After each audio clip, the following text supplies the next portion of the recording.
Kamakhya welcome to impact career tutorials আজি আমাৰ লগত আছে ইজাজ আহমেদ ইজাজ হেল্ল' ৱেলকাম নমস্কাৰ আজি আমাৰ second episode of our podcast Assam Dhwani and আজি আমি ডিছকাছ কৰিম on the topic of the legend of Maa Kamakhya so' আজি এই পডকাষ্টটো ভেৰি ভেৰি স্পেচিয়েল পডকাষ্ট হ'বলৈ গৈ আছে কাৰণ আজি আমি এই পডকাষ্টটোত আমি মা কামাখ্যাৰ কথা পাতিম হিষ্ট্ৰী অফ মা কামাখ্যাৰ কথা পাতিম কামাখ্যা মন্দিৰটোৰো হিষ্ট্ৰীৰ কথা পাতিম কিহৰ কাৰণে গোটেই অসমবাসীৰ কাৰণে নহয় গোটেই ভাৰতবৰ্ষৰ কাৰণে কামাখ্যা মন্দিৰটো কিহৰ কাৰণে ইমান গুৰুত্বপূৰ্ণ বা ইমান কিয় ইম্পৰ্টেণ্ট সেই বিষয়ে আমি কথা পাতিম আৰু ইয়াৰে লগে লগে মই জাষ্ট এটা কথা ক'বলৈ বিচাৰিম আপোনালোকক যে এইটো এটা ধাৰ্মিক ডিছকাশ্যন নহয় বা ধাৰ্মিক পডকাষ্টটো নহয় আমি এই পডকাষ্টটো কৰিবলৈ ওলাইছোঁ from the point of view of education just educative পাৰপাছৰ কাৰণে বা শিক্ষামূলক এটা ভিডিঅ' হ'বলৈ গৈ আছে এইটো আৰু আমি আশা কৰোঁ যে এই ভিডিঅ'টোৰ পৰা আগন্তুক পৰীক্ষা যোনখিনি ল'ৰা ছোৱালীয়ে বা যোনখিনি ষ্টুডেণ্টছে দিবলৈ ওলাব কম্পিটিটিভ এক্সামছ APSC হওক UPSC হওক বা অন্য কম্পিটিটিভ এক্সামছবিলাকত তাহাঁতি এই ভিডিঅ'টোৰ পৰা বহুখিনি কথা গম পাব বা সৰ্বসাধাৰণ ৰাইজেও এইটো ভিডিঅ'ৰ পৰা এইটো পডকাষ্টৰ পৰা বহুত কথা জানিবলৈ সক্ষম হ'ব চ' আহক আমি আজিৰ এই পডকাষ্টটো ভেৰি ভেৰি স্পেচিয়েল যোনটো পডকাষ্ট সেইটো আমি আৰম্ভ কৰোঁ হয় অ'কে ইজাজ পোনপ্ৰথমে যদিও চব মানুহে হয়তো জানে মা কামাখ্যাৰ যোনটো লেজেণ্ড যোনটো কাহিনী সেইখিনি কথা চবেই জানে হ'লেও যদি থুলমূলকৈ তুমি আমাক অকণমান এনলাইটেনমেণ্ট দিব পাৰা যে এইখিনি বস্তু আমি ক'ৰ পৰা গম পালোঁ যে চ'ৰ্চেছ কেনেকৈ আছিলে কেনেকৈ এইখিনি কথা আমি গম পালোঁ বা এতিয়া যোনখিনি আমি জানো সেইখিনি আমি কেনেকৈ জানো হয় হয় ঠিকেই কৈছা তুমি ৰাহিফ মানে কামাখ্যা মন্দিৰৰ কথা শুনাৰ লগে লগে ধৰা অসমৰ প্ৰত্যেকজন মানুহৰ মনত দেৱী কামাখ্যা বা মা কামাখ্যা বা কামাখ্যা মন্দিৰৰ প্ৰতি অলপ হ'লেও শ্ৰদ্ধা আছে লাগিলে যিয়ে ধৰ্ম পালন কৰক চ' এতিয়া মা কামাখ্যাৰ কথা যদি মই ক'বলৈ যাওঁ বা কামাখ্যা মন্দিৰৰ বিষয়ে তুমি সুধিছা নহয় জানো চ' কামাখ্যা মন্দিৰটোৰ কথা বা মা কামাখ্যাৰ কথা যদি আমি ক'বলৈ যাওঁ হিষ্ট্ৰীৰ ফালৰ পৰা চাবলৈ গ'লে অতিকৈ দুটা গুৰুত্বপূৰ্ণ চ'ৰ্চ হৈছে এক নম্বৰ হ'ল কালিকা পুৰাণ আৰু 2 নম্বৰ হ'ল যোগিনী তন্ত্ৰ কালিকা পুৰাণ এখন গ্ৰন্থ যোনখন গ্ৰন্থ অনুমানিক যদি আমি চাবলৈ যাওঁ 9th century 9 শতিকাৰ পৰা 10 শতিকামানৰ ভিতৰত কালিকা পুৰাণখন লিখা হৈছিল তেতিয়া কামৰূপত কাৰ শাসন চলিছিল তেতিয়া কামৰূপত শাসন চলিছিল পালা কিংডমৰ পালা ডাইনেষ্টিৰ শাসন চলিছিল কামৰূপত চ' তেওঁলোকৰ কোৱা হৈছে তত্ত্বাৱধানত কালিকা পুৰাণখন লিখা গৈছিল আৰু যোনখন যোগিনী তন্ত্ৰখন অলপ পাছৰ হয় এৰাউণ্ড 1600 আৰু বা 16-17 চেঞ্চুৰী মানৰ যোগিনী তন্ত্ৰখন হয় এতিয়া কালিকা পুৰাণৰ মতে যদি আমি কালিকা পুৰাণখন আমি যদি পঢ়োঁ কালিকা পুৰাণখনত বিৰাট ধুনীয়াকৈ দিয়া আছে যে এই মন্দিৰটোৰ কথা কালিকা পুৰাণত উল্লেখ আছে আৰু কালিকা পুৰাণৰ মতে এইবিলাক চব আৰম্ভ হৈছিল এতিয়া যদি মই এতিয়া গল্পটো কথা বা যোনটো ইনচিডেণ্ট কালিকা পুৰাণত দিয়া হৈছে সেইটো কথা যদি মই ক'বলৈ যাওঁ তেতিয়াহ'লে আমি আৰম্ভ কৰিব লাগিব দক্ষ ৰজাৰ পৰা ৰাজা দক্ষ বা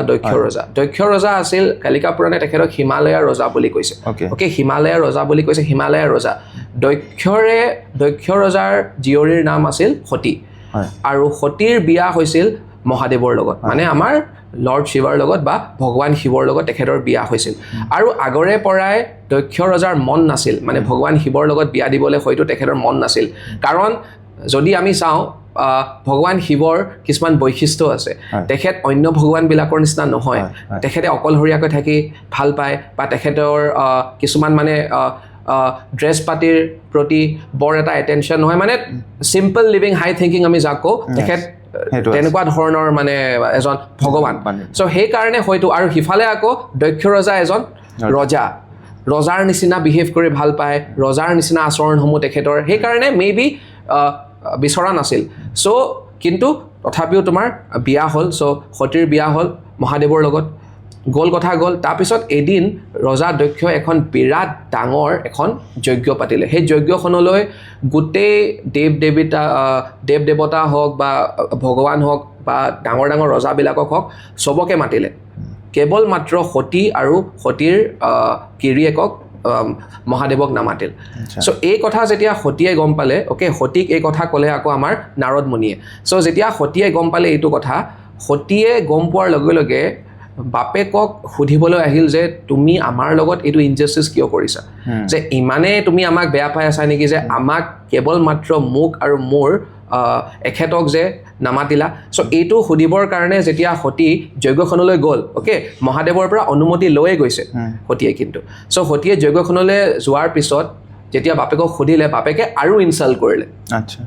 বাপেকে আৰু ইনসাল্ট কৰিলে সতীৰ আৰু বেছি বেয়া তেতিয়া লাগিলে যেতিয়া সতীয়ে দেখিলে যে সেই যজ্ঞখনত প্ৰত্যেকজন ভগৱানৰ কাৰণে এখন আসন অলৰেডি এৰেঞ্জ কৰা হৈছে কিন্তু মহাদেৱৰ কাৰণে এখনো আসন নাই আচ্ছা সো যজ্ঞৰ সতীৰ ইমানেই বেছি বেয়া লাগিল সতী ইমানেই বেছি মৰ্মাহত হ'ল কোৱা হয় যে সতীয়ে চোৱা এইবিলাক সব ইনফৰমেশ্যন আমাক কালিকা পুৰাণে দি আছে সকলো তথ্যবিলাক সো কোৱা হয় যে সতীয়ে নিজৰ ভিতৰৰ পৰা এটা যৌগিক ফায়াৰ ওকে একুৰা জুই প্ৰডিউচ কৰিলে আৰু সেইখিনি নিজৰ ভিতৰৰ পৰা ইণ্টাৰনেলি ওকে নিজৰ ভিতৰৰ পৰা প্ৰডিউচ কৰিলে আৰু সেইকুৰা জুয়ে সতীক মানে তাতে একেবাৰে জ্বলাই পুৰাই হেক কৰিলে যেতিয়া মহাদেৱে এষাৰ কথা গম পালে মহাদেৱ আহিল যজ্ঞলৈ অহাৰ পিছত যেতিয়া দেখিলে সতী আৰু নাই সতীৰ মাত্ৰ ডেড বডিটো আছে তেতিয়া মহাদেৱৰ আমি সকলোৱে জানো তেখেতৰ ক্ৰোধ আৰু খং কিমান সব তেখেত খঙত মানে কিবা ধৰণৰ নিচিনা হৈ গ'ল আৰু গোটেই যজ্ঞ ধ্বংস কৰিলে ওকে গোটেই যজ্ঞ ধ্বংস কৰাৰ পিছত সতীৰ যোনটো ডেড বডি আছিল সতীৰ যোনটো শৱ আছিল সতীৰ ডেড বডিটো নিজৰ কান্ধত উঠাই তাণ্ডৱ নৃত্য কৰিব ল'লে নাও এতিয়া তাণ্ডৱ নৃত্য মানে কি তাণ্ডৱ নৃত্যক আমি কওঁ ডেন্স অফ ডিষ্ট্ৰাকশ্যন বুলি কওঁ আমি জানো যে হিন্দুইজিমত আটাইতকৈ ইম্পৰ্টেণ্ট তিনিজন ভগৱান হ'ল ব্ৰহ্মা বিষ্ণু আৰু মহেশ চ' প্ৰত্যেকজন ভগৱানৰে এটা মানে ইম্পৰ্টেণ্ট ফাংচন যেনেকৈ ব্ৰহ্মাক আমি ক্ৰিয়েটৰ বুলি কওঁ বিষ্ণুক আমি প্ৰিজাৰ্ভাৰ মানে সংৰক্ষণ কৰাৰ দায়িত্ব বিষ্ণুৰ আৰু মহাদেৱক কওঁ আমি ডেষ্ট্ৰয়াৰ চ' আৰু কেনেকৈ ডেষ্ট্ৰয় কৰে তাণ্ডৱ নৃত্য কৰি চ' যেতিয়া তেখেতে তাণ্ডৱ নৃত্য কৰিব ল'লে সতীৰ ডেড বডিটো নিজৰ কান্ধৰ ওপৰত থৈ বাকীবিলাক ভগৱানৰ অবভিয়াছলি খং কি বুলি কয় এটা ভয় সোমাব মনত চ' তেওঁলোকে ভাবিলে আমি এইটো হৈ থাকিব দিব নোৱাৰোঁ যদি আমি মহাদেৱক এতিয়া নৰখাওঁ তেন্তে এই পৃথিৱীখন ধ্বংস হ'ব তেতিয়া ভগৱান ব্ৰহ্ম ওকে কালিকা পুৰাণৰ মতে ভগৱান ব্ৰহ্ম ভগৱান বিষ্ণু আৰু আমাৰ শনি দেৱতা এই তিনিজন ভগৱানে মিলি সতীৰ গাৰ ভিতৰত সোমাই গ'ল মানে ডেড বডিটোৰ ভিতৰত সোমাই গ'ল আৰু তেওঁলোকে ভিতৰৰ পৰাই সতীৰ ডেড বডিটো মানে ধৰা কি বুলি কয় ডিভাইড কৰাৰ চেষ্টা এটা চলালে আৰু তেওঁলোক সফল হ'ল চ' সতীৰ যোনটো ডেড বডি আছিল তেওঁলোকে ভিতৰৰ পৰাই কাটি দিলে মানে ধৰা পিচ কৰি দিলে বুলি আমি ক'ব পাৰোঁ আৰু বিভিন্ন অংশ সেই সতীৰ ডেড বডিটোৰ বিভিন্ন অংশবিলাক বিশ্বৰ বা গোটেই ভাৰতবৰ্ষৰ বিভিন্ন জেগাত বেলেগ জেগাত পৰিবলৈ আৰম্ভ কৰিলে প্ৰত্যেক টুকুৰা জেগাত য'ত সতীৰ অংশবিলাক পৰিল প্ৰত্যেক টুকুৰা জেগাকে আমি আজিৰ তাৰিখত শক্তিপীঠ বুলি কওঁ আচ্ছা চ' ঠিক তেনেকৈ কালিকা পুৰাণে কয় সতীৰ যোনটো যোনি যোনটোক আমি ইংলিছত আমি জেনিটেল অৰ্গেন বুলি কওঁ বা যোনিটো পৰিল আমাৰ আজিৰ তাৰিখত সেইখিনি জেগাতে পৰিল য'ত আজিৰ তাৰিখত কামাখ্যা মন্দিৰটো আছে নীলাচল পৰ্বতৰ ওপৰত পৰিল আৰু সেইখিনিতে ক্ৰমান্বয়ে সেইখিনি জেগাতে আমি কামাখ্যা মন্দিৰ এটা বনালোঁ চ' এই কাহিনীটো কয় আমাক কালিকা পুৰাণে এতিয়া ইয়াৰ লগত মই এটা বস্তু হয়তো আমাৰ ভিউৱাৰ্ছ বা দৰ্শকসকলে নাজানিবও পাৰে বাট অসমত কামাখ্যা মন্দিৰ মা কামাখ্যা মন্দিৰৰ বাহিৰেও আৰু শক্তিপীঠ দুটা থকা বুলি গম পোৱা হয় আছে এটা ইনফেক্ট গুৱাহাটীতে আছে যোনটো উগ্ৰতাৰা মন্দিৰ তাত আমাৰ দেৱী সতীৰ যোনটো নাভি সেইটো তাত পৰা বুলি কোৱা যায় আৰু তাৰ্কেশ্বৰী মন্দিৰ যোনটো শদিয়াত আছে সেই তাত সতীৰ মূৰটো হেডটো পৰা বুলি কোৱা যায় চ' আৰু শক্তিপীঠ আছে আমাৰ অসমত আৰু সেইটো কাৰণে আই থিংক চ' অসম আগৰ পৰাই সেইকাৰণে it has been known as a very holy land হয় and very significant holy land হয় ইনফেক্ট কালিকা পুৰাণৰ মতে কালিকা পুৰাণত প্ৰথমবাৰৰ বাবে শক্তিপীঠৰ 4টা শক্তিপীঠৰ কথা কৈছে নেক্সট চেপ্টাৰত 7টা শক্তিপীঠৰ কথা কৈছে কিন্তু যেতিয়া কালিকা পুৰাণে 4টা শক্তিপীঠৰ কথা কৈছে তেতিয়াই কিন্তু কামাখ্যা মন্দিৰৰ উল্লেখ কৰিছে আকৌ পাছলৈ গৈ যেতিয়া 7টা শক্তিপীঠৰ কথা কৈছে সেই 7টা শক্তিপীঠৰ ভিতৰত 3টা শক্তিপীঠ কিন্তু কামৰূপতে আছে তুমি যে এইমাত্ৰ ক'লা যে আন 2টা শক্তিপীঠ তাম্ৰেশ্বৰী আৰু সেইটো চ' তাৰমানে এইটো বস্তুৱে কি প্ৰমাণ কৰে যে আগৰে পৰাই অসমখন মানে শক্ত ৱৰ্শ্বিপ বা শক্তিজিমৰ ফালৰ পৰা বা দেৱী মানে ধৰা শক্তিজিম মানে কি য'ত মানে তোমাৰ একেবাৰে দেৱী কেন্দ্ৰিক মানে চ' অসম আগৰ পৰাই বহুত ফেমাছ আছিল বহুত বিখ্যাত আছিল শক্তিজিমৰ কাৰণে ইয়াৰ লগত তুমি এতিয়া ক'লা যে কালিকা পুৰাণত এই কাহিনীটো বা এই যোনটো লেজেণ্ড এইটো কালিকা পুৰাণত পোৱা যায় লগতে তুমি কৈছিলা য়োগিনী তন্ত্ৰটো এটা লেজেণ্ড আছে ৰিগাৰ্ডিং দিছ চ' য়োগিনী তন্ত্ৰৰ লেজেণ্ডটো it is related to Brahma আচ্ছা related to Brahma so' according to that কোৱা যায় যে বিশ্ব ব্ৰহ্মাণ্ডখন সৃষ্টি কৰাৰ পিছত ভগৱান ব্ৰহ্মাৰ অকণমান অহংকাৰ হ'ল অহংকাৰ হোৱাৰ কাৰণে সেই অহংকাৰ দেখি পেলাই মা কালী তেওঁ অকণমান ক্ৰোধিত হ'ল ক্ৰোধিত হৈ পেলাই এটা ডিমন এটা দানৱ এটা সৃষ্টি কৰিলে নাম কেচি আছিল কেচি এই কেচি দানৱে তাৰপিছত চবফালে ধ্বংস কৰা ষ্টাৰ্ট কৰিলে আৰু ভগৱান ব্ৰহ্মৰ পিছত খেদি গ'ল মাৰিবৰ কাৰণে আকৌ ঘূৰি আহি পেলাই ব্ৰহ্মাই যেতিয়া মা কালীৰ ওচৰত আহি পেলাই ক্ষমা মাগিলে তেতিয়া ক্ষমা খোজোতে মা কালীয়ে ক'লে যে ঠিক আছে মোৰ নামত মই দানৱটো মাৰি পেলাম বধ কৰি দিম আৰু বধ কৰাৰ পিছত দানৱটো জ্বলোৱাৰ ৰাস হৈ যোৱাৰ পিছত যোনখিনি ছাই বাকী থাকিব সেই ছাইখিনিয়ে নীলাচল পাহাৰ হ'ল আৰু নীলাচল পাহাৰৰ ওপৰত তেওঁ নিজে এটা য়নি এটা চিম্বল এটা দিলে মা কালীয়ে দিলে দি পেলাই ক'লে যে this is a symbol of creation সৃষ্টিৰ চিন হয় এইটো চিন হয় আৰু এইটোত ইয়াত পূজা কৰা হ'ব এণ্ড এইখিনি কথা য়োগিনী তন্ত্ৰ চ' দেট ইজ আনাডাৰ ষ্টৰী যে কেনেকৈ কামাখ্যা টেম্পলটো সেই তাত সৃষ্টি হ'ল অৱতীত তাৰমানে য়োগিনী তন্ত্ৰৰ মতে নীলাচল পৰ্বতখন ভগৱান ব্ৰহ্মই বনোৱা হয় নহয় জানো একজেক্টলি চ' ইজাজ আৰু এটা বস্তু মই সুধিব বিচাৰিছোঁ যে কামাখ্যা মন্দিৰটো বাকী মন্দিৰবিলাকতকৈ কেনেকৈ বেলেগ হয় ৰেষ্ট অফ ইণ্ডিয়াৰ মন্দিৰবিলাকত কি বেলেগ হয় কিবা ডিফাৰেঞ্চ আছেনে আছে সেইটো এটা মানে অতিকৈ ইম্পৰ্টেণ্ট কুৱেশ্যন তুমি সুধিছা ৰাহিফ কামাখ্যা মন্দিৰটো যদিও দেৱী মন্দিৰ হয় তেনেকুৱা দেৱী মন্দিৰ ইণ্ডিয়াত তুমি ঢেৰ পাবা অ'কে দেৱী ফৰ্ম অফ ৱৰ্শ্বিপটো ইণ্ডিয়াত বহুত পপুলাৰ কিন্তু কামাখ্যা মন্দিৰটো বেলেগ কামাখ্যা একমাত্ৰ এটা দেৱী মন্দিৰ যোনটো দেৱী মন্দিৰত তুমি কোনো দেৱীৰ মানে ইমেজ নোপোৱা দেৱীৰ ছবি নাই এতিয়া প্ৰশ্ন উত্থাপন হয় যিসকল দৰ্শক কামাখ্যা মন্দিৰলৈ কেতিয়াও যোৱা নাই চ' এতিয়া প্ৰশ্নটো উত্থাপন হয় যে কামাখ্যা মন্দিৰৰ ভিতৰত যদি ছবি নাই তেন্তে আছে কি চ' কামাখ্যা মন্দিৰৰ ভিতৰত কি আছে বেচিকলি কামাখ্যা মন্দিৰৰ ভিতৰত মই যদি গৰ্ভগৃহটোৰ কথা ক'বলৈ যাওঁ গৰ্ভগৃহ মানে কি গৰ্ভগৃহ মানে সেইখন স্থান যোনখিনি জেগাত মানে গৰ্ভগৃহ মানে কি গৰ্ভগৃহ হৈছে মন্দিৰৰ আটাইতকৈ পবিত্ৰ স্থান যোনখিনি জেগাত জেনেৰেলি মন্দিৰৰ মূৰ্তিবিলাক স্থাপন কৰা হয় সেইখিনি জেগাকে আমি গৰ্ভগৃহ বুলি কওঁ এতিয়া কামাখ্যা মন্দিৰৰ গৰ্ভগৃহত কি আছে কামাখ্যা মন্দিৰৰ গৰ্ভগৃহত এটা শিল আছে এটা পবিত্ৰ শিল আছে সেই শিলটো সদায় তিতি থাকে আৰু সেই শিলটোৰ ওপৰতে খোদিত কৰা হৈছে বা খোদিত কৰা আছে য়োনিৰ চিম্বল য়োনি মানে জেনিটেল অৰ্গেন অ'কে আৰু সেই কাৰ য়োনি মা কামাখ্যাৰ য়োনি সেই শিলটোৰ ওপৰতে খোদিত কৰা হৈছে যোনটো তাত পৰি গৈছিল বুলি কোৱা হয় যোনটো তুমি যোগিনী তন্ত্ৰৰ মতে যোনটো মা কালীয়ে বনাইছিল বুলি কোৱা হৈছে সেই য়োনিৰ চিম্বলটো বা য়োনিৰ যোনটো সেই বস্তুটো যোনটো মা কালীয়ে তাত মানে ক্ৰিয়েট কৰা বুলি কোৱা হয় এই য়োনি বস্তুটো তোমাৰ সেই শিলৰ ওপৰতে আমি দেখা পাওঁ আৰু ঠিক তাৰ কিনাৰতে নেচাৰেল স্প্ৰিং এটাও যিহেতু আমি এইটো বুজিব লাগিব যিহেতু কামাখ্যা মন্দিৰটো এখন পাহাৰৰ ওপৰত আছে চ' পাহাৰত নেচাৰেল স্প্ৰিং আহিবই চ' তাৰ ঠিক কিনাৰতে এটা নেচাৰেল স্প্ৰিং ওলাই পৰে আৰু যোনটো নেচাৰেল স্প্ৰিঙে সেই শিলটো অনবৰতে তিয়াই থয় চ' এইটোৱে এটা স্পেচিয়েলিটি কামাখ্যা মন্দিৰৰ যে কামাখ্যা মন্দিৰৰ ভিতৰত গৰ্ভগৃহৰ ভিতৰত তুমি কোনো ধৰণৰ ছবি নেদেখা আৰু যদি মই সুধোঁ যদি আমি চাওঁ যে কিমান পুৰণা হয় মন্দিৰটো কিমান পুৰণা এতিয়া আমি জানো যে মন্দিৰটো বনাইছিলে নৰকাসুৰে বনাইছিলে এণ্ড চ' ডাজ ডেট মিন যে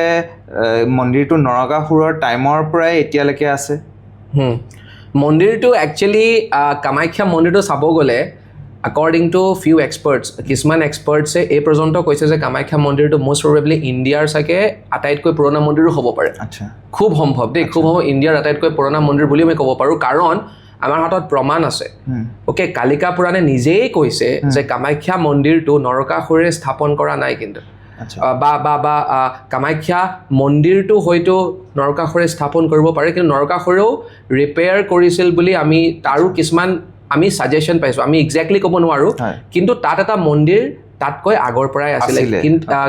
কাৰণটো হ'ল কাৰণ কালিকা পুৰাণে কৈছে যে নৰকাসুৰে শক্তিইজিম যোনটো হিন্দুইজিমৰ যোনটো ফৰ্ম দেৱী পূজাৰ যোনটো ফৰ্ম সেই শক্তিইজিমটো নৰকাসুৰে অসমলৈ আনিল বুলি কৈছে নৰকাসুৰ যেতিয়া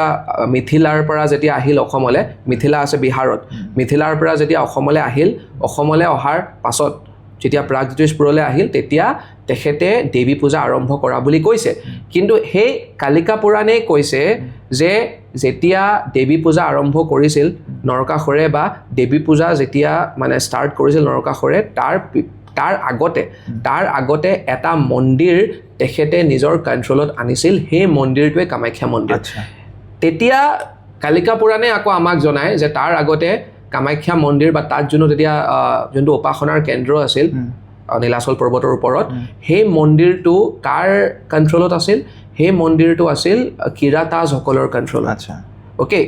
এই যোনটো শব্দ কিৰাতাজ KIRATAS এই শব্দটো মেনশ্যন কৰা হৈছে তোমাৰ কালিকা পুৰাণত আৰু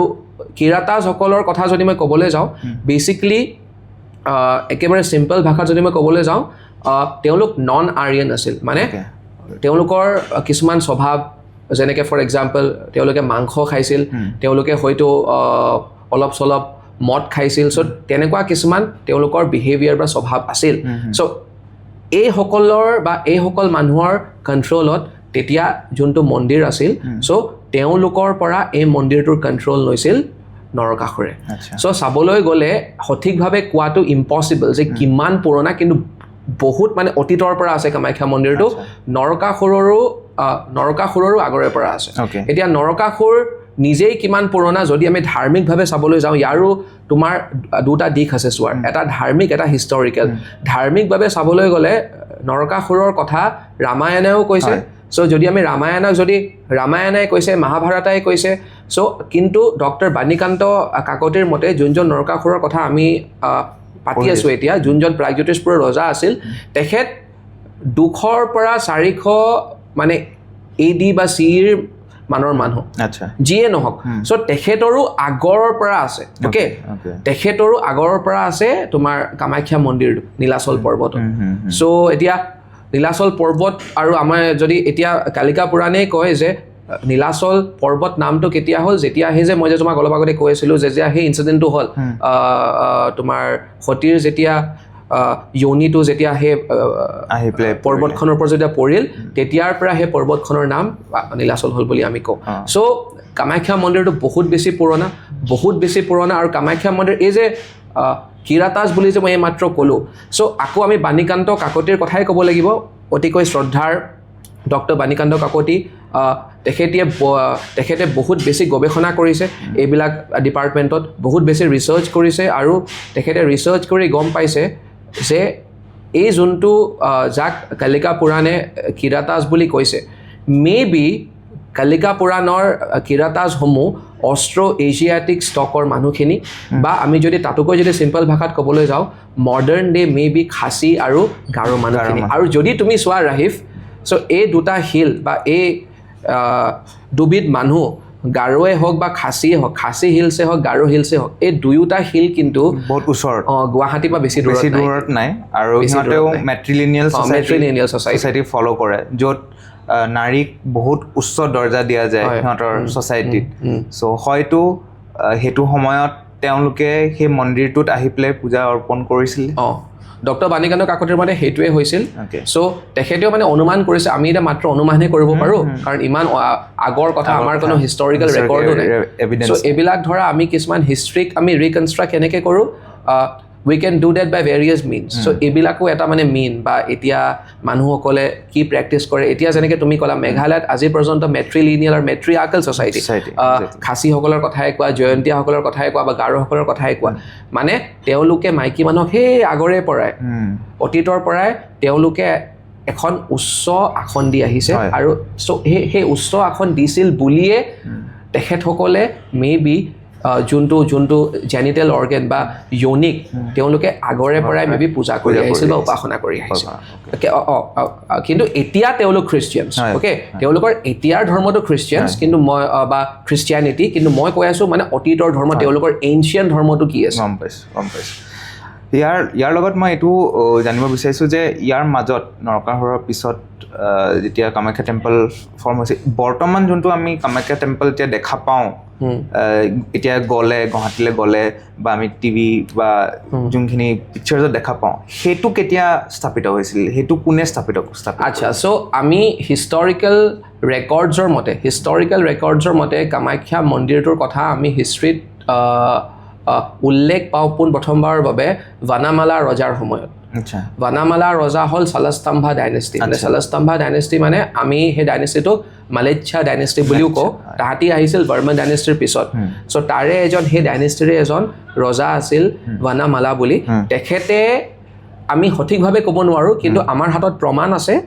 সেই প্ৰমাণবিলাকে ইণ্ডিকেট কৰে যে তেখেতে মেবি কামাখ্যা মন্দিৰটো ছাপৰ্ট কৰিছিল বা বনাইছিল কিন্তু আমি যদি আহি যাওঁ একেবাৰে 1565লৈ 1565ত কিন্তু আমাৰ হাতত প্ৰমাণ আছে যথেষ্টখিনি যে যোনটো এতিয়া মডাৰ্ণ ডে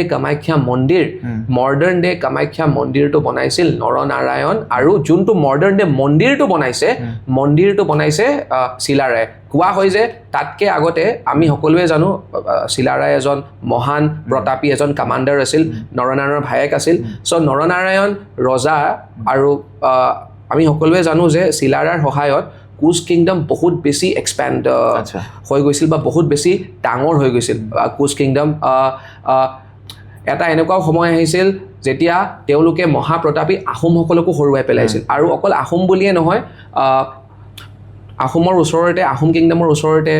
জয়ন্তীয়া আছিল খাইৰাম মানে খাচীসকল আছিল মণিপুৰী আছিল ত্ৰিপুৰী কছাৰী গোটেইবিলাককে হৰুৱালে তেখেতে গোটেই নৰ্থ ইষ্টৰ ওপৰত কোচ কিংডমৰ কণ্ট্ৰল হৈ গৈছিল কিন্তু এইবিলাক ঘটিছিল 1562-63 মানত তাৰ পিছতে চিলাৰায়ে এটেক কৰিছিল বেংগল তেতিয়া আছিল কাৰ কণ্ট্ৰলত তোমাৰ সুলেমান কাৰাৰাণীৰ মানে হি ৱাজ দ্য চুলতান নৱাবৰ নিচিনা মানুহ আছিল গভৰ্ণৰ আছিল সুলেমান কাৰাৰাণীক এটেক কৰিছিল আৰু কোৱা হয় যে সুলেমান কাৰাৰাণীক এটেক কৰাৰ পিছত সেইখন ৰণত পৰাস্ত হৈছিল আৰু পৰাস্ত হোৱাৰ পিছত তেখেতক বন্দী কৰি ৰখা হৈছিল বন্দী কৰি ৰাখোঁতে চিলাৰায়ে কোৱা হৈছে এবাৰ সপোনত দেখিলে যে যদি তুমি এটা মন্দিৰ বনোৱা আমুক জাগাত তেনেহ'লে তোমাক ইয়াৰ পৰা ওলোৱাৰ দায়িত্ব আমি ল'ম মানে মায়ে চাগে দেখুৱাইছিল তেখেতক সপোনত মা কামাখ্যাই চাগে দেখুৱাইছিল চ' মা কামাখ্যাই আৰু কোৱা হৈছে সপোনত তেখেতক কৈ দিছিল যদি তুমি বনাম বুলি যদি প্ৰতিশ্ৰুতি দিয়া তেনেহ'লে মই এনেকুৱা এটা এনভাইৰনমেণ্ট ক্ৰিয়েট কৰি দিম আৰু সেইটো মতেই হ'ল তাৰপিছত গম পালে যে সুলেমান কাৰাৰাণীৰ মাকক সাপে খুটিলে আৰু সাপে যেতিয়া খুটিলে সেই তেখেতৰ প্ৰাণ কোনে বচালে চিলাৰায়ে আৰু প্ৰাণ বচোৱাৰ পিছত তেখেতক মুক্তি দিয়া হ'ল আৰু মুক্তি দিয়াৰ পিছত তেখেতে এই মন্দিৰটো বনাইছিল এইবিলাক কথা ক'ত লিখা আছে মানে তেখেতে যে মন্দিৰটো বনাইছিল এইষাৰ কথা পূৰা খোদিত কৰা হৈছে কামাখ্যা টেম্পলত এতিয়াও এখন ইনস্ক্ৰিপশ্যন আছে শিলৰ লিপিত নৰনাৰায়ণ আৰু চিলাৰায়ৰ ছাপৰ্টত যে কামাখ্যা মন্দিৰটো বনোৱা হৈছিল কিন্তু তাত এটা বস্তু লিখা আছে যে কামাখ্যা মন্দিৰটো কিন্তু চিলাৰায়ে বনাইছিল আই মিন অবভিয়াছলি ছাপৰ্ট হ'বই ককায়েকৰ ছাপৰ্ট হ'বই কাৰণ ককায়েক তেতিয়া ৰজা আছিল চ' কিন্তু নৰনাৰায়ণে কিন্তু চিলাৰায়ে বনোৱা বুলি তাত কিন্তু লিখা আছে যি কি নহওক চ' মডাৰ্ণ ডে টেম্পলটো তেওঁলোকৰ সময়ত এতিয়া আৰু বনাইছিল কিয় ইয়াৰো তোমাৰ দুটা থিয়ৰী আছে এটা থিয়ৰীৰ মতে তাতকৈ আগতে এই যে মই যে অলপ আগতে সুলেমান কাৰাৰাণীৰ কথা কৈছিলোঁ সুলেমান কাৰাৰাণীয়ে কোচসকলক পৰাস্ত কৰাৰ পিছত সুলেমান কাৰাৰাণীৰ এজন জেনেৰেল আছিল যাৰ নাম আছিল কালাপাহাৰ চ' কালাপাহাৰ অসমলৈ আহিছিল আৰু কোৱা হয় যে কালাপাহাৰে কিছুমান মন্দিৰ ধ্বংস কৰিছিল তাৰে মাজত মানে কামাখ্যা মন্দিৰো আছিল ইয়াৰ আৰু এটা থিয়ৰী আছে সেই থিয়ৰিটোৱে কয় 1498 যেতিয়া আলাউদ্দিন হুছেইন শ্বাহ যেতিয়া অসমলৈ আহিছিল চ' তেতিয়া তেখেতে কামাখ্যা মন্দিৰটো অলপ ডেষ্ট্ৰয় কৰিছিল বা ডেমেজ কৰিছিল বুলি কয় এই 2 নম্বৰ থিয়ৰিটোৱে বাৰু যি কি নহওক নৰনাৰায়ণ আৰু চিলাৰায়ৰ সময়ত যে 1565ত কামাখ্যা মন্দিৰটো পুনৰবাৰ নিৰ্মাণ কৰা হৈছিল সেইটো একেবাৰে জল পটকৈ আমাৰ চকুৰ আগত আছে বা ওলাই থাকে কাৰণ তাত খোদিত কৰা হৈছে কিন্তু আৰু কামাখ্যা মন্দিৰটো যে তাতোকৈও আগৰ মন্দিৰ সেইটো আমি চাইণ্টিফিকেলি আমি গম পাইছোঁ কাৰণ তুমি যদি চোৱা কামাখ্যা মন্দিৰলৈ যদি চোৱা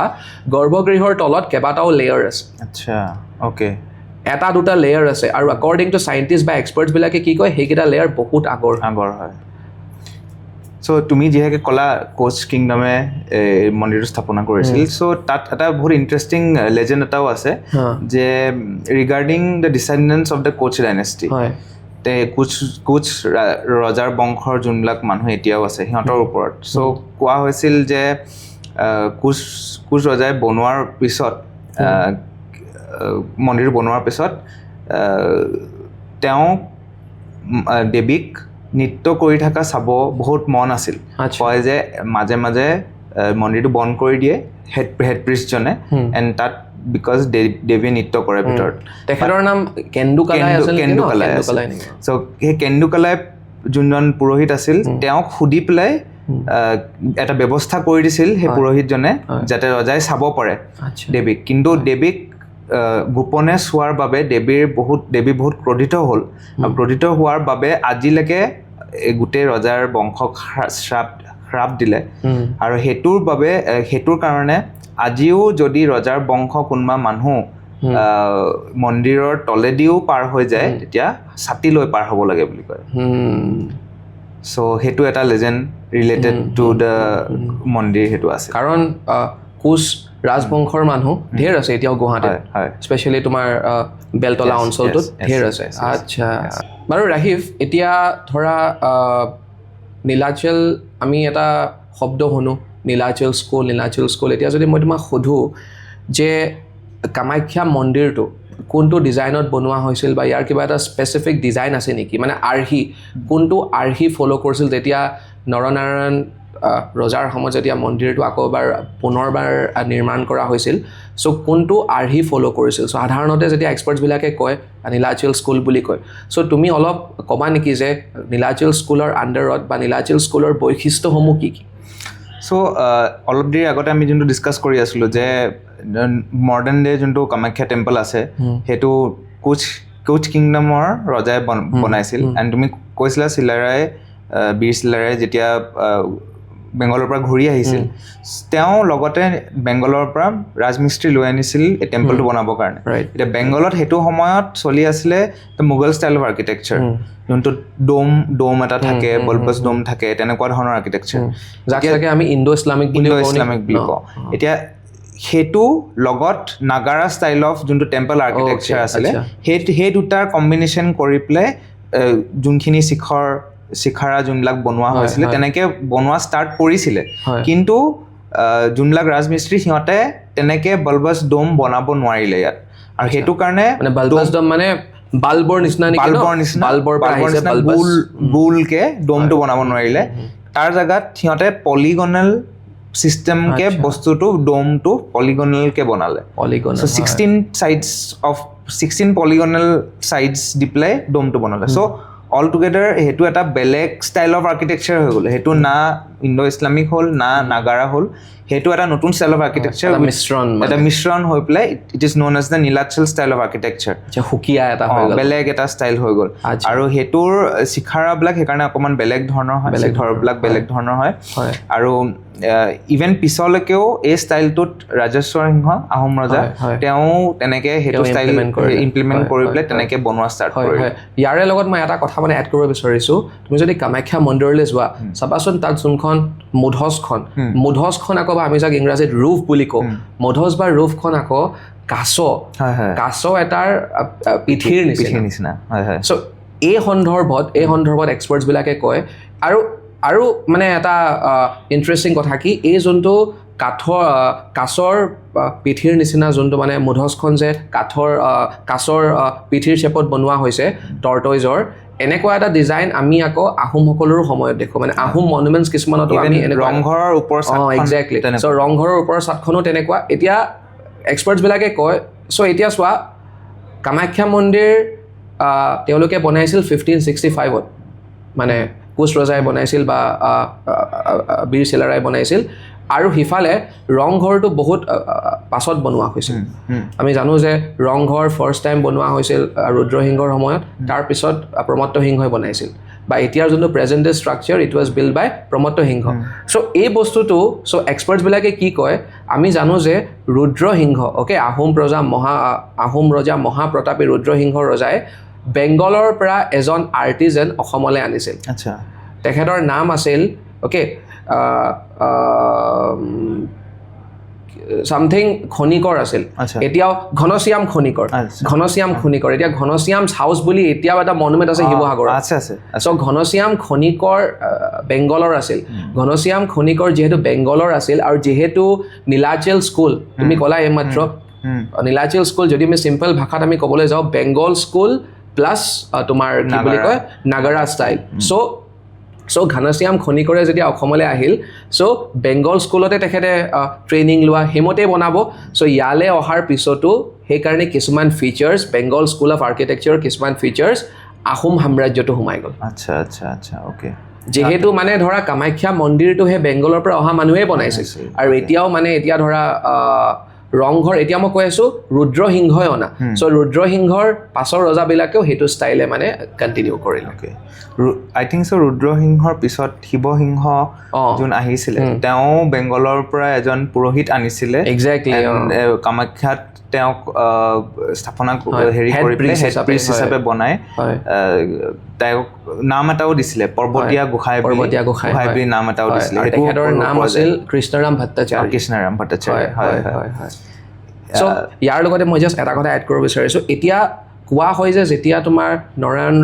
নৰনাৰায়ণ আৰু বীৰ চিলাৰাই চ' তেওঁলোকে যেতিয়া কামাখ্যা মন্দিৰটো বনাইছিল চ' কামাখ্যা মন্দিৰটো বনোৱাৰ লগতে বেংগলৰ পৰা বহুত মানুহ তেওঁলোকে আনিছিল চ' কোৱা হয় এতিয়া যে আমি কামাখ্যা মন্দিৰৰ ওপৰত যিসকল মানুহে দোকান পোহাৰ দিয়ে হয়তো এনেকুৱা বহুত ফেমিলি আছে যোনবিলাক ফেমিলি একেবাৰে সেই নৰনাৰায়ণ ৰজাৰ সময়তে আহিছিল তেওঁলোকক ধৰা বহুতো গণকৰ ফেমিলি আহিছিল বহুত নাথ ফেমিলি আহিছিল বহুত ভট্ট ফেমিলি আহিছিল সেইকাৰণে চাবাচোন ভট্ট লিখা এজন মোৰ ছিনিয়ৰে আছিল আগতে ভট্ট লিখা চাৰনেমৰ বহুত মানুহ পাবা যোনখিনি মানুহ এতিয়াও নীলাচল পৰ্বতত থাকে চ' এতিয়া coming to the recent event recently last week Ambubachi Mela হৈ গ'ল যোনটো আমি কওঁ হাত লাগে বুলি কয় আহাৰৰ হাত লাগে বুলি কয় আৰু সেইটো সময়ত যোনখিনি ফেষ্টিভিটিজ হয় বা যোনখিনি অকেজন হয় সেইটো বস্তুৰ মূল কাৰণটো কি কিয় হয় বা কিয় পতা যায় বা কিহৰ কাৰণে সেইখিনি সময়ত কৰা হয় আৰু তাৰ লগত আৰু এটা কুৱেশ্যন মই এড কৰিব বিচাৰিম যে মা কামাখ্যাৰ যোনটো মন্দিৰ it is known to be the hub of tantricism in India ইণ্ডিয়াৰ চবতছে বেছি তান্ত্ৰিক এক্টিভিটিজ চব সেইটো সময়তে তাত হয় বুলি কয় কিয় হয় বা ছিগনিফিকেঞ্চটো কেনেকুৱা কিয় সেইটো সময়ত তাত তেনেকুৱা ধৰণৰ এক্টিভিটিজ হোৱা যায় হয় চ' তোমাৰ প্ৰথম প্ৰশ্নটো আছিল আম্বুবাচী মেলাৰ ওপৰত চ' আম্বুবাচী মেলা কি হয় এটা বিশ্বাস কৰে হিন্দু ধৰ্মৰ মতে যে মা কামাখ্যাই এইখিনি সময়ত তেখেত ৰজস্বলা হয় চ' প্ৰথম 3 দিন সেইকাৰণে আম্বুবাচী মেলাৰ প্ৰথম দিন এই জাষ্ট আমাৰ শেষ হৈছে চাগে 26 তাৰিখে শেষ হৈছে চ' প্ৰথম 3 দিন যেতিয়া মা মানে যেতিয়া ৰজস্বলা হৈ থাকে তেতিয়া মন্দিৰৰ দুৱাৰসমূহ চব বন্ধ থাকে কাৰণটো হ'ল তেতিয়া কয় যে মাক মানে ৰেষ্ট ল'ব দিব লাগে so' it has a deep meaning মানে এইটো অকল আমি কামাখ্যা মন্দিৰ বা য়োনিক যে উপাসনা কৰোঁ বা য়োনিক যে উপাসনা কৰা হয় কামাখ্যা মন্দিৰত এইটো এটা আমি ফাৰ্টিলিটি কাল্ট বুলিও ক'ব পাৰোঁ মানে মাদাৰ এতিয়া বহুত শাস্ত্ৰৰ মতে মা কামাখ্যা আকৌ ভূমি হয়, মাদাৰ আৰ্থ। চ' মাদাৰ আৰ্থক যাতে তুমি ৰেষ্ট ল'বলৈ দিয়া, 3 দিনৰ কাৰণে ৰেষ্ট ল'ব লাগে, মাদাৰ আৰ্থে আকৌ এবাৰ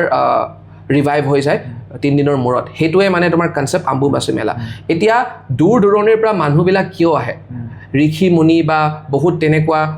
সাধুবিলাক কিয় আহে দূৰ দূৰণিৰ পৰা? কাৰণ তেওঁলোকে বিশ্বাস কৰে যে এই যে 3 দিনৰ পিছত তাহাঁতি দুৱাৰবিলাক খুলি দিয়ে আৰু মানে টেম্পল অথৰিটিজে দুৱাৰবিলাক ড'ৰ্ছ আৰ অ'পেন আৰু দুৱাৰবিলাক খুলি দিয়াৰ পিছত 3 দিনৰ পিছত তেওঁলোকক মানে ধৰা এখন ৰঙা কাপোৰ দিয়ে, শ্ৰেডছ অফ ক্লথ, সৰু সৰু কাপোৰ কিছুমানত, আৰু সেইবিলাকত আকৌ তেজ লাগি থাকে, সেই যে মা যে তোমাৰ ৰজস্বলা হৈছিলে। চ' সেইবিলাক যোনবিলাক দিয়া হয় সেই বস্তুটোক বহুত পাৱাৰফুল বুলি কনচিডাৰ কৰা হয়। বিশেষভাৱে বহুত বেছি ইম্পৰ্টেণ্ট বা বহুত বেছি গুৰুত্ব দিয়া হয় যোনটো তুমি ক'লা তান্ত্ৰিক form of worship. So' Tantrik form of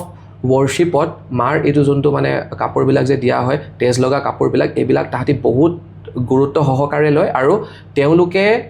বিশ্বাস কৰে যে ইয়াৰ সহায়ত তেওঁলোকে নিজৰ পাৱাৰ্ছখিনি নিজৰ পাৱাৰ্ছখিনি তেওঁলোকে এনহেন্স বা বঢ়াবলৈ পাৰে। চ' ইজাজ এটা তুমি যোনটো কথা কৈ আছিলা এবাউট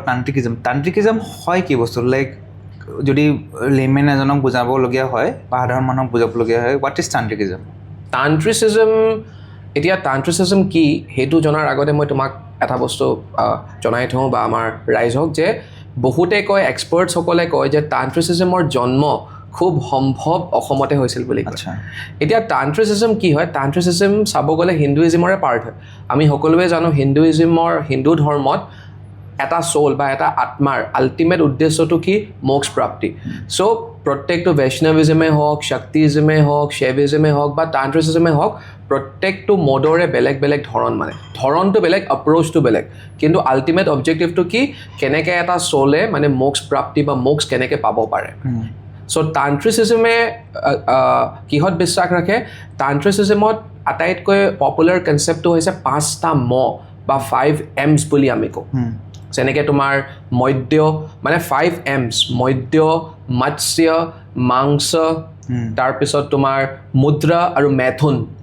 চ' এই 5টা বস্তু যদি তেওঁলোকে মানে তান্ত্ৰিচিজমে কয় বা তান্ত্ৰিচিজম যোনে ফ'ল' কৰে, তান্ত্ৰিক প্ৰেক্টিচেছ যোনে ফ'ল' কৰে, তাহাঁতি এই 5টা বস্তুৰ ওপৰত খুব বেছি গুৰুত্ব দিয়ে আৰু এই 5টা বস্তু কৰে। সেইকাৰণে চাবাচোন, তুমি কেতিয়াবা কামাখ্যালৈ গ'লে, কামাখ্যাৰ ওচৰতে আছে আৰু এটা মন্দিৰ। আমি আৰু এটা কথা, আমি বহুতে হয়তো এইটো কথা নাজানো যে কামাখ্যা মন্দিৰত বা তোমাৰ নীলাচল পৰ্বতত অকল কামাখ্যা মন্দিৰে নাই, 10টা মন্দিৰ আছে। দেৱীৰ বেলেগ বেলেগ ৰূপ আছে, তোমাৰ যেনেকৈ তাৰা, হয়নে? তাৰা, ঠিক তেনেকৈ তাত আৰু এটা মন্দিৰ আছে, সেই মন্দিৰটোৰ নাম বগলামুখী, বগলা মন্দিৰ বা মা বগলামুখী বুলি কওঁ। চ' সেই মন্দিৰটোলৈ যদি তুমি যোৱা, সেই মন্দিৰটো তান্ত্ৰিচিজমৰ ফালৰ পৰা চাবলৈ গ'লে বহুত বেছি ইম্পৰ্টেণ্ট হয়। আৰু মংগলবাৰ বুলি কোৱা হয়, মংগলবাৰ মা বগলামুখীৰ দিন বুলি বিশ্বাস ৰাখে বহুতে। আৰু সেইকাৰণে তাত যদি মানে এক্সপাৰ্টছবিলাকে কয় বা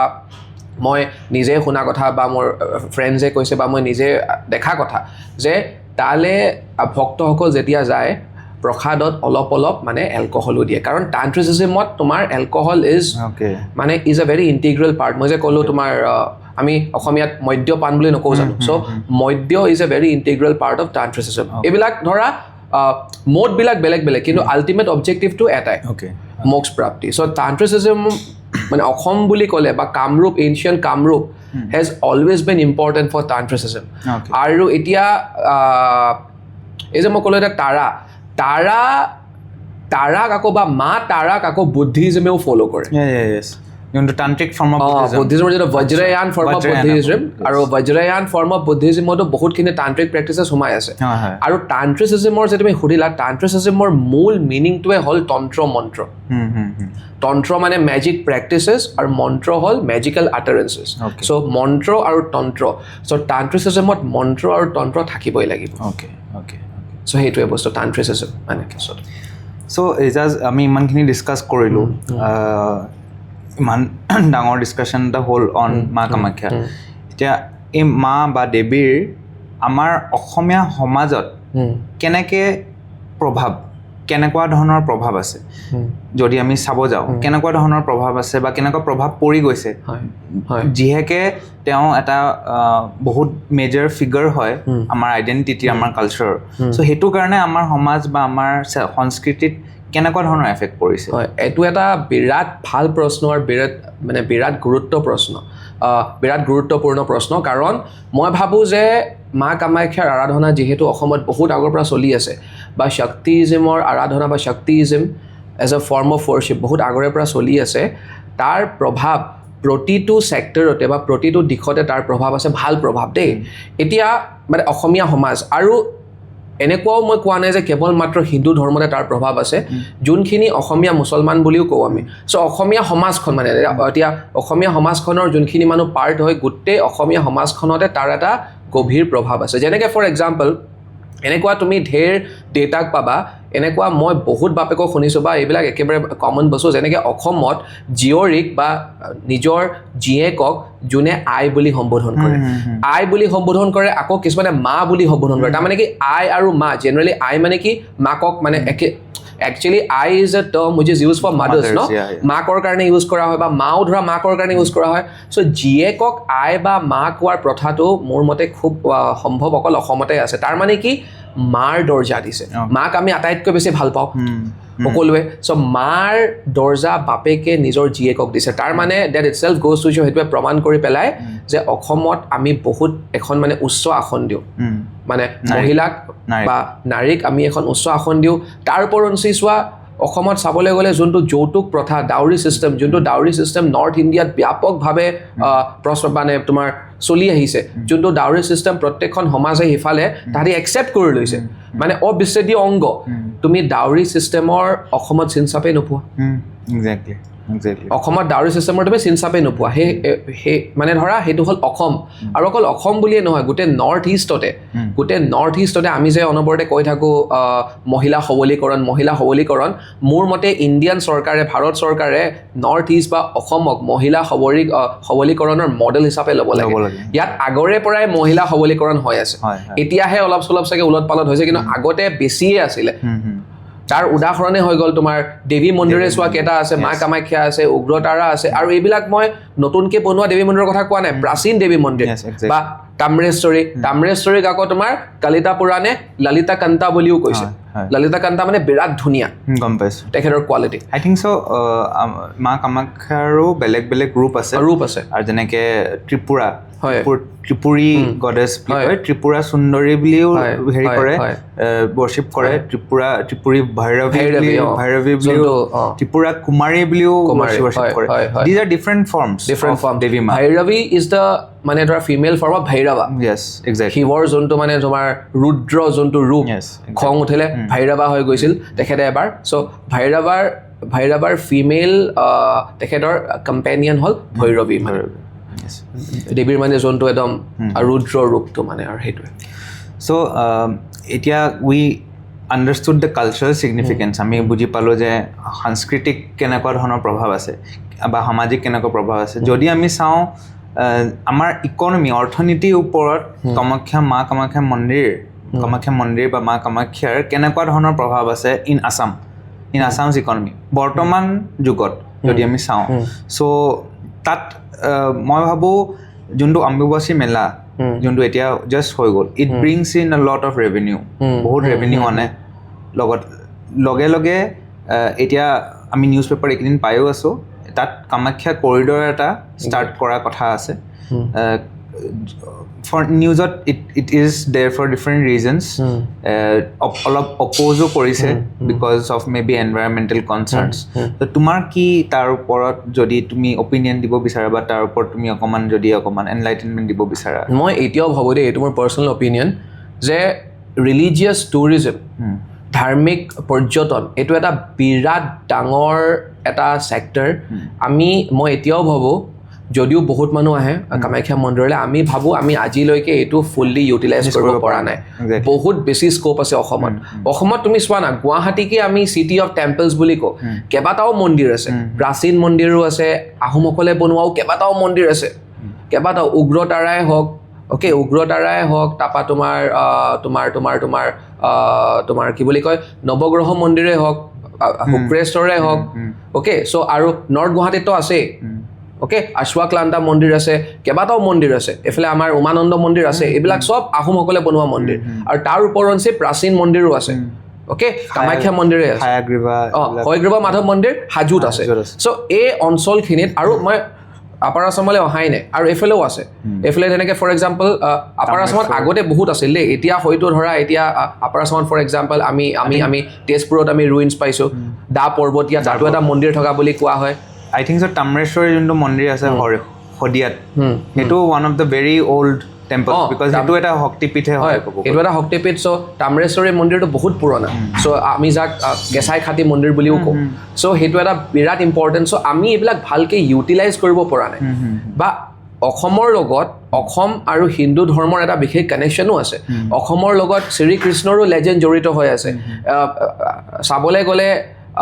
মানে তোমাৰ কি বুলি কয় মহাপুৰুষ শ্ৰীমন্ত শংকৰদেৱে এখন নাটকে লিখি গৈছে ৰুক্মিণী হৰণ চ' ৰুক্মিণী হৰণৰ মতে যদি আমি যাওঁ চ' ভগৱান শ্ৰীকৃষ্ণ অসমৰ তোমাৰ জোঁৱাই হ'ব চ' আমি সেইটোও চোন ইমান ধুনীয়াকৈ প্ৰমোট কৰিব পাৰোঁ কেইটা মানুহে জানে যে অসমৰ লগত ভগৱান শ্ৰীকৃষ্ণৰ এটা বিশেষ সম্পৰ্ক আছে অসমলৈ তেখেত কেইবাবাৰো আহিছে চ' আমি এইবিলাক বস্তুৰ ওপৰত আৰু অলপ মানে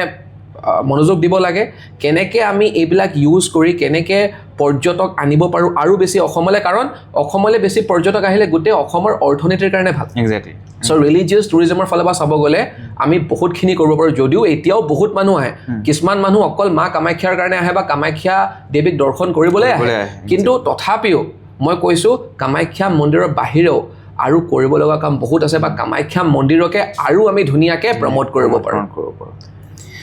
চ' আজি আমি বহুত ডিছকাছ কৰিলোঁ ৰিগাৰ্ডিং দ্য কামাখ্যা টেম্পল বহুত I hope it is insightful for all of you আপোনালোকে বহুত শিকিলে আই হোপ ইয়াৰ পৰা বহুত শিক্ষা পালে বহুত নাজানা বস্তু জানিব পাৰিলে চ' বিফৰ এণ্ডিং মই জাষ্ট এটাই তোমাক অকণমান এনলাইটেনমেণ্ট দিব ক'ম বা অলপমান এক্সপেঞ্চিভলি বস্তুটো ডিছকাছ কৰিব ক'ম ৰিগাৰ্ডিং দ্য ফেক্ট ডেট অসমখন এতিয়াই নহয় আগৰ পৰাই যে এটা হোলি লেণ্ড আছিলে চ' যোনটোৰ কাৰণে এটা সময়ত তুমি ভালকৈ আৰু ক'ব পাৰিবা য়ম ৰজাৰ যোনটো কাহিনী সেইটো তুমি মোক কালি কৈ আছিলা সেইখিনি কথা যদি তুমি ক'ব পাৰা I think so' that would be an apt conclusion to the part that অসমখন আগৰ পৰাই it has been a very pavitra sthan হয় য়ম ৰজাৰ কাহিনীটো জড়িত হৈ আছে মানে মা কামাখ্যাৰ চোৱা এতিয়া যদি কামাখ্যা মন্দিৰলৈ যিসকল মানুহ যায় দেৱীক উপাসনা কৰিবলৈ উপাসনা কৰাৰ দুটা ধৰণ আছে মানে টু ডিফাৰেণ্ট মোডছ অফ ৱৰ্শ্বিপ মা কামাখ্যাক আমি ভামাচাৰা মোড বুলিও এটা মোড আছে ভামাচাৰিয়া মোড যাক আমি লেফ্ট হেণ্ড বুলিও কওঁ আৰু এটা আছে দক্ষিণ চাৰা চ' ভামাচাৰা আৰু দক্ষিণ চাৰা যাক আমি কওঁ লেফ্ট হেণ্ড আৰু ৰাইট হেণ্ড এই দুটা বস্তু কি হয় মানে ধৰা ফৰ এক্সাম্পল এতিয়া আমি সকলোৱে জানো যে দেৱীক আমি মা কামাখ্যাক বা দেৱী কামাখ্যাক আমি ধৰা তেখেতৰ মন্দিৰত আমি এনিমেল ছেক্ৰিফাইচো দিওঁ বলি বিধানো চলে কিন্তু এট দ্য ছেইম টাইম বহুত এনেকুৱা মানুহ আছে যিসকল মানুহে তাত ফুলো অৰ্পণ কৰে চ' ফুল অৰ্পণ কৰাটো হৈ গ'ল দক্ষিণ চাৰিয়াৰ এটা বৈশিষ্ট্য আৰু বলি বিধান কোৱা বা তেনেকুৱা ধৰণৰ বস্তুবিলাক হৈ গ'ল ভামাচাৰ্য এতিয়া ভামাচাৰ্য যোনটো বস্তু ভামাচাৰ্য বস্তুটো কামৰূপত আৰম্ভ কেনেকৈ হ'ল যে বলি বিধান আৰু চোৱা দেই বলি বিধানটোত এছেঞ্চিয়েলি এইটো এটা আৰিয়ান প্ৰেক্টিচ নাছিল চ' যদি আৰিয়ান প্ৰেক্টিচ নাছিল কামাখ্যা মন্দিৰত কেনেকৈ আৰম্ভ হ'ল এনেকুৱা ধৰণৰ বস্তুবিলাক চ' এনেকুৱা ধৰণৰ বস্তুবিলাকৰ কাৰণে আমি চাব লাগিব য়োগিনী তন্ত্ৰই কি কয় চ' য়োগিনী তন্ত্ৰৰ মতে মানে এনেকুৱা এটা পৰিস্থিতি এবাৰ হৈ গৈছিলে যে য়মদূত অ'কে য়ম বুলি আমি যাক কওঁ য়ম আমি সকলোৱে জানো মানে ধৰা কি বুলি কয় নৰকৰ মানে ধৰা ৰজা বুলি ক'ব পাৰোঁ নৰকৰ ভগৱান চ' য়মদূতে এবাৰ কমপ্লেইন অ'কে য়মদূতে এটা কমপ্লেইন লৈ গৈছিল কাৰ ওচৰলৈ ব্ৰহ্মাৰ ওচৰলৈ কমপ্লেইনটো কি আছিল কমপ্লেইনটো আছিল যে য়মদূতে কৈছিল যে কামৰূপৰ পৰা কোনো মানুহে অ'কে কামৰূপৰ পৰা কোনো মানুহে কলৈ নাহে মানে তোমাৰ কি বুলি কয় নৰকলৈ নাহে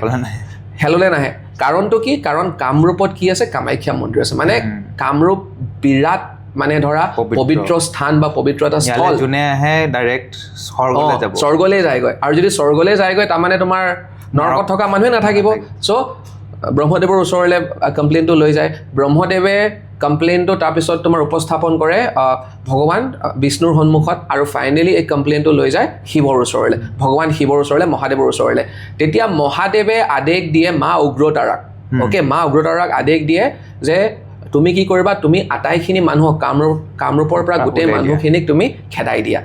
এই খেদাই দিওঁতে যেতিয়া মা উগ্ৰতাৰাই যেতিয়া তেখেতৰ অৰ্ডাৰ যেতিয়া পালন কৰি যেতিয়া গোটেই মানুহখিনিক কামৰূপৰ পৰা যেতিয়া খেদাবলৈ যত্ন কৰে তেতিয়া তাৰে মাজত এজন বিশিষ্ট ব্যক্তি থাকে যাৰ নাম হ'ল বশিষ্ঠ মুনি বশিষ্ঠ মুনিয়ে আৰাধনা কৰি থাকে মেডিটেট কৰি থাকে আৰু খেদোৱাৰ ফলত কি হয় তেখেতৰো মানে ধৰা মেডিটেশ্যনো ধ্বংস কৰা হয় চ' যিহেতু মেডিটেশ্যনটো ভংগ কৰা হয় চ' তেখেতৰ বহুত খং উঠে আৰু খং উঠাৰ পিছত তেখেতে অভিশাপ দিয়ে যে আজিৰ পৰা তুমি যিহেতু মোৰ মেডিটেশ্যন বা ধ্যান তুমি ভংগ কৰিলা আজিৰ পৰা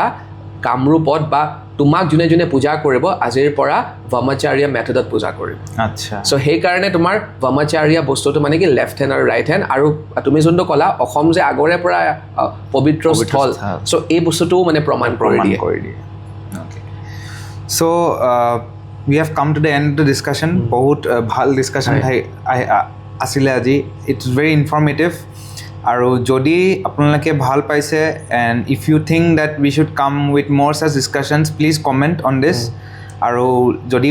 ইফ ইউ থিংক দেট বেলেগ মানুহকো জানিব লাগে বেলেগেও জানিব লাগে এইখিনি ইনফৰ্মেশ্যন পাৰিলে সিহঁতৰ লগত শ্বেয়াৰ কৰিব আৰু